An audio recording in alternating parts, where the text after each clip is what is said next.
ఆయన ఇంట్రెస్ట్‌తోని ఆయనకు నా మీద ఉన్నటువంటి ఇష్టంతోని చేసిన పని. మీరు చేసిన ఇంకో సృష్టి కూడా ఏంటంటే, సో అక్కడ ఆ మూవీలో యాంటోనీ అంటే దేనితోని అనే ఎక్స్‌ప్రెషన్ కూడా సో మీమ్స్‌లో గాని ఎన్ని సార్లు అంటే కొన్ని అట్లా కుదురుతాయి సార్ అవి. ఓకే. కొన్ని కుదురుతాయి. కొన్ని ఆటోమేటిక్‌గా యథాలాపంగా వచ్చేస్తాయి.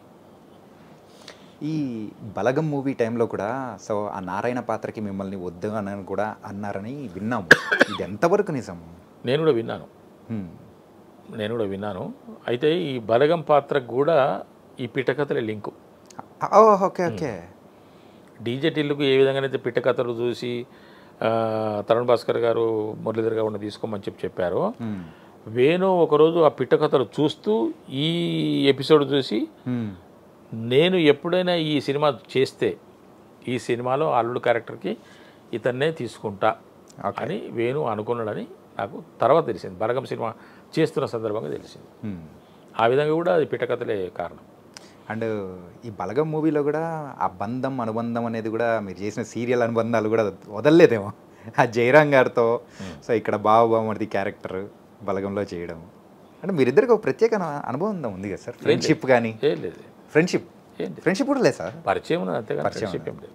ఓకే. పరిచయం ఉన్నది. తిరుగుతుంటాం కదా ఆఫీసులన్నీ, ఇద్దరు ముగ్గురు కలిస్తే తిరగటమే కదా ఆఫీసులకు. అందువల్ల ఆ పరిచయం ఉన్నది అంతే తప్ప ఫ్రెండ్షిప్ కానీ ఇంకా వేరే లేదు. ఓకే. సాన్నిహిత్యం ఏం లేదు.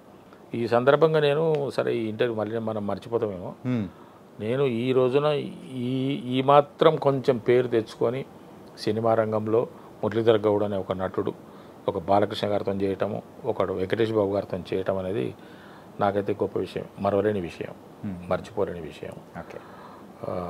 ఒక తృప్తికరమైనటువంటి అనుభూతినిచ్చినటువంటి విషయం.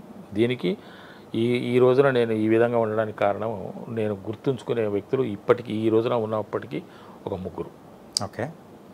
ఒకటి తరుణ్ భాస్కర్ గారు, ఆయన పునాది వేశారు. బలగం సినిమాలో వేణుకు ఎందుకో నా మీద నమ్మకం. అన్న మీరు ఎప్పటికీ అన్న ఈ సినిమా రిలీజ్ అయిన తర్వాత మీకు ఇంకా తిరుగుండదన్న, ఆరోగ్యం ఒకటి మీరు జాగ్రత్తగా చూసుకోండి, మీరు ఒక దశాబ్ద కాలం పాటు మీరు బిజీ ఆర్టిస్ట్గా ఉంటారు అని చెప్పేసి అని ఒక ఆశీపూర్వకమైనటువంటి అభినందన తెలిపి మనసులో ఉన్నటువంటి మాటను చెప్పి, నువ్వు నాకు ఎప్పుడు కారులో కనపడాలన్నా, నువ్వు అంటే మనం నడుచుకుంటూ తిరుగుతుంటాం కదా, స్కూటర్ మీద తిరుగుతుంటాం కదా, నువ్వు ఎప్పటికీ నాకు కారులో కనపడాలని చెప్పేసి అని అన్న వ్యక్తి వేణు. అంటే దైవం మానుష రూపేనా అన్నట్టుగా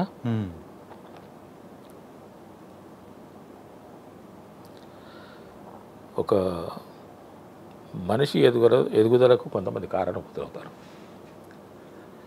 అలాగా అనిల్ రావుపూడి గారు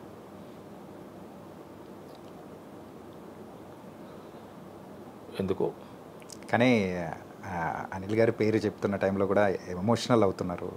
అది ఎందుకో ఏంటో.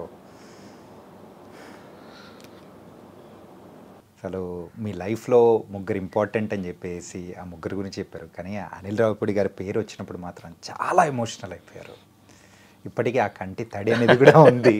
సో ఎన్ని టిష్యూస్ ఇచ్చినా కానీ అది సరిపోదు అన్నట్టు కూడా. ఇంకా ఈ ముగ్గురికి నేను రుణపడే ఉన్నా. అంటే ఎవరి చేయూతను ఏ విధంగా అందించాలో ఆ విధంగా అందించారు కాబట్టి నేను వాళ్ళని ఎప్పుడు జ్ఞాపకం ఉంచుకునేటువంటి బాధ్యత నా మీద ఉన్నది. నేను మర్చిపోలేని వ్యక్తులు ఇంతవరకు. భవిష్యత్తులో ఇంకెంతమంది దైవం లాగా వస్తారో నాకు తెలియదు, ఇంకెంతమంది నన్ను ఇంకే విధంగా నన్ను ఉన్నత స్థితికి తీసుకెళ్తారో తెలియదు. ఇప్పుడున్న దాంట్లో తరుణ్ భాస్కర్ గారు, నా తమ్ముడు వేణు గారు, అనిల్ రావుపూడి గారు. ఒకరు ఫౌండేషన్ వేసినట్టు మీ కెరియర్కి, ఇంకొకరైతే ఆ గోడలు కట్టినట్టు, ఇంకొకరైతే కప్పుతో మొత్తం ఒక ఇంటిని కంప్లీట్ చేసినట్టు చేశారు. Nice sir. వీళ్ళందరూ వయసులో చిన్నవాళ్ళు అంతే. కానీ మీరు ఏ క్యారెక్టర్ చేసినా కానీ దానికి తగ్గ న్యాయం అనేది కూడా చేస్తూ, అంటే మురళీధర్ గౌడ్ అంటే ఇప్పటికీ ప్రత్యేకంగా అందరూ ప్రేక్షకుల మనసులో నిలిచిపోయే క్యారెక్టర్స్ చేస్తూ ఉన్నారు. It was very very nice. నా అదృష్టం అది. నాకు ఇంకా మంచి పాత్రలు దొరకాలి, నేను ఇంకా మంచి ప్రతిభావంతంగా క్యారెక్టర్స్ పోషించి ప్రేక్షకుల అభిమానాన్ని చూరగొనాలని, వాళ్ళ యొక్క అభినందనలు అందుకోవాలనేటువంటి తాపత్రయంలో ఉన్నా. ఖచ్చితంగా మంచి క్యారెక్టర్స్ రావాలి, ఒక బలమైనటువంటి పర్ఫార్మెన్స్ చేయాలనేటువంటి ఆలోచన ఉన్నది నాకు. ఈ క్యారెక్టర్స్ అన్నీ ఓకే సార్, అంతా బాగుంది. అండ్ రీసెంట్గా రిలీజ్ అయిన శివరపల్లి వెబ్ సిరీస్, పంచాయతీ అనే వెబ్ సిరీస్ అమెజాన్ దానిలోకే తోపు తోపు ఇప్పటికీ ఇప్పటికీ ఎవరైనా కానీ కదిలిచ్చినా కానీ నంబర్ 5 ఉన్నది, టాప్ 10 నంబర్ 5 ఉన్నది. శివరపల్లి అనేది మన తెలుగులో చేసి సో మంచి అప్రిసియేషన్. ఆ సర్పంచ్ క్యారెక్టర్, పెద్ద సర్పంచ్ మిట్ట సుధాకర్ అద్దరు కొట్టేశారు రిజల్గా. అంటే చాలా మందికి కూడా డౌట్లు ఉంటాయి, ఈవెన్ వాళ్ళకు కూడా ఏమన్నా ఏంటంటే ఆ పంచాయత్ సిరీస్ అది కూడా ఈవెన్ రాగ్మయుడితో నేను ఇంటర్వ్యూ చేసేటప్పుడు కూడా అన్నాడు అదొక క్లాసిక్, దాన్ని టచ్ చేయాలన్నా కానీ ఒక నిమిషం భయం అనిపించింది. కానీ అండ్ దాని తర్వాత తమిళ్లో కూడా తీశారు, తమిళ్లో వాళ్ళు అనుకున్నంత అప్రిసియేషన్ అనేది తమిళ తర్వాత తెలుగు అవునా, ఓకే, అప్రిసియేషన్ అనేది కూడా అక్కడి నుంచి రాలేకపోయింది. కానీ తెలుగులోకి వచ్చేటప్పటికి మాత్రం కొంచెం అనిపించింది. అయినా కానీ ఇక్కడున్న నేటివిటీకి తగ్గట్టు పర్ఫెక్ట్ న్యాయం చేసేసారని చెప్పేసి నిజంగా మేము కూడా చాలా బాగా ఎంటర్టైన్ అయ్యాం సార్. అంతగా ఇదంతా మీ పక్క, ఓకే, మీరు అంటే మీ అంటే ఆ యొక్క ప్రేక్షకుల పక్క, వ్యూవర్స్ పక్క. మేము నా వైపుకి వస్తే ఈ సినిమా సార్ పంచాయత్ అనే ఒక డిఓపి గారు నాకు ఫోన్ చేశారు, ఇప్పుడు కాదు లాంగ్ బ్యాక్. ఓకే సార్, ఒక పంచాయత్ అని ఒక వెబ్ సిరీస్ ఉన్న సార్ హిందీలో, మీరు ఒకసారి చూడండి. దాంట్లో ఒక సర్పంచ్ క్యారెక్టర్ ఉంటుంది. యాక్చువల్గా సర్పంచ్ లేడీ, కానీ ఆమె భర్తనే సర్పంచ్గా ట్రీట్ అవుతుంటాడు, ఆయనే పూర్తిగా నడిపిస్తుంటాడు వ్యవహారం అంతా. ఆ క్యారెక్టర్కి మిమ్మల్ని అనుకుంటున్నాము, మీరే నాకు కావాలని నాకు అనిపించింది. డైరెక్టర్ ఏమో ఫలానా ఆయన యూఎస్లో ఉంటాడు. ఇది టాక్స్ జరుగుతున్నాయి. ఈ ప్రాజెక్ట్ కనుక మన చేతికి వస్తే డైరెక్టర్ గారు వస్తారు, అప్పుడు ఫుల్ డీటెయిల్స్ మాట్లాడుకుందాము. జస్ట్ మీకు నేను హింట్ ఇస్తున్నాను, మీరు ఒకసారి ఆ వెబ్ సిరీస్ చూడండి, ఆ సర్పంచ్ క్యారెక్టర్ని మీరు ఒకసారి గమనించండి, పరిశీలించండి అన్నాను. సరే సార్ అన్నాను. ఆన్ చేసి చూసిన పంచాయత్ అని చెప్పేసి అని వచ్చింది. ఆ సర్పంచ్ క్యారెక్టరు ఫస్ట్ ఉప సర్పంచ్ అతను అది మాట్లాడుకోవటము ఉన్నది, సర్పంచ్ కోసం చేస్తుంటే సర్పంచ్ అటు నుంచి రావడము, సర్పంచ్ సాబ్ వస్తున్నాడు అని చెప్పేసి అని అక్కడ కనపడగానే నా ఆపేసిన. అదేంటి చూడదలుచుకోలేదు నేను. ఓకే, ఎందుకంటే ఆ ఇంపాక్ట్ నా మీద ఉంటుందేమో, మనంగానే చేయాలి. తెలుగులో చేస్తున్నాం కదా, వేరే భాషలో చేస్తున్నామంటేనేమో వెతుక్కోవాలి. నా భాషలో నేను చేయటానికి, ఒక క్యారెక్టర్ చేయటానికి నాకు దాంట్లో ఇబ్బంది ఉండదు. పైగా అది కనుక చూస్తే అతను ఆ రోజున ఎలా చేశాడో అని చెప్పేసినటువంటి ఒక ఆలోచన నాకు వస్తుందేమో, నా ఒరిజినాలిటీ మిస్ అవుతానేమో అని ఒక భయం వేసింది నాకు. కాబట్టి దాన్ని అక్కడే ఆయన చూడగానే ఆపేశాను.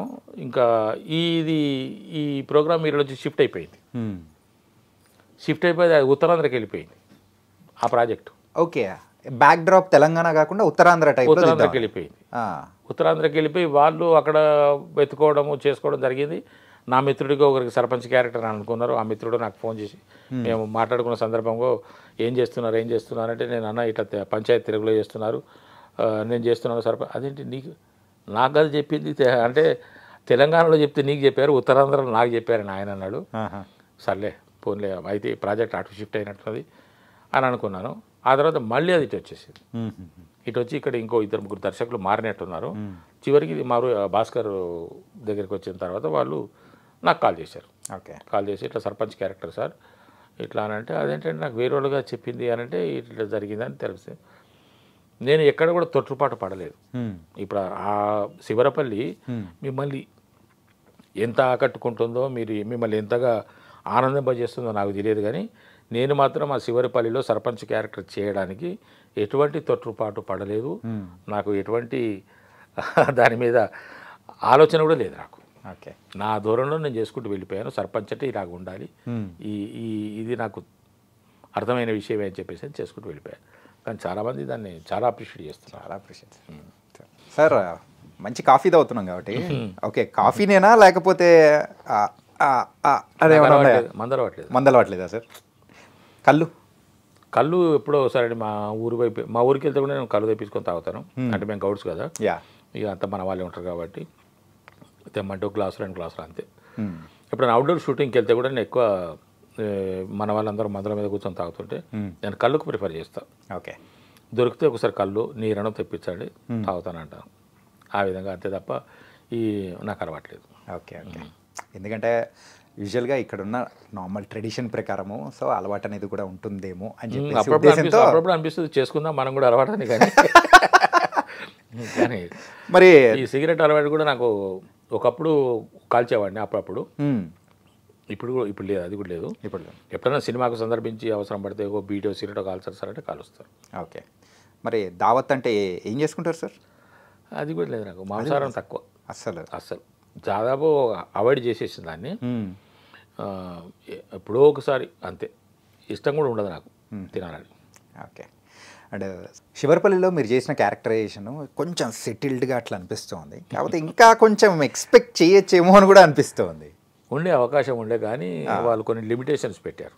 ఓకే సార్ ఇది ఇంతవరకే ఉండాలి అని చెప్పేసి. లేకుంటే నేను కొన్ని సిచ్యువేషన్స్లో కొన్ని సందర్భాల్లో నేను కొంచెం ఇంకా బాగా చేయాలని నాకు అనిపించింది యాజ్ ఎన్ ఆర్టిస్ట్.